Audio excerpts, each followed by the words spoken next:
J.K. Yadav Films present Prajapati recording studio केना के करबै केना के करबै केना के करबै अपना मालिक के केना के करबै अपना मालिक अपना मालिक के पहला पोज हो मालिक के पहला पोज मालिक के पहला पोज हाँ राखी के पर्व 15 अगस्त के रोज हो राखी के पर्व 15 अगस्त के रोज हो केना के करबै छौड़ी सबके पहला पोज हो केना के करबै छौड़ी सबके पहला पोज हो गलती कइने छै ठाकुर प्रसाद खोज हो गलती कइने छै ठाकुर प्रसाद खोज हो केना के करबै अपना माल के पहला पोज हो केना के करबै छौड़ी सबके पहला पोज हो केना के करबै अपना माल के पहला पोज हो काल के पहला पोज हो काल के पहला पोज हो केना के करबै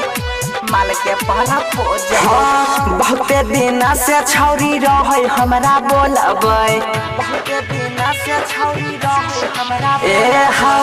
बहुते दिन से छौरी रहे हमरा बोलबै प्यारी के भेद स्कूले में खोलबै सोचल सपना पानी फेरा देलकै सोचल सपना पानी फेरा देलकै अबरी नहीं ले पारबै ओकरा से मोज हो केना के करबै छौरिया के पारा पोज हो केना के करबै अपना माल के पारा पोज हो काल के पारा पोज हो काल के पारा पोज हो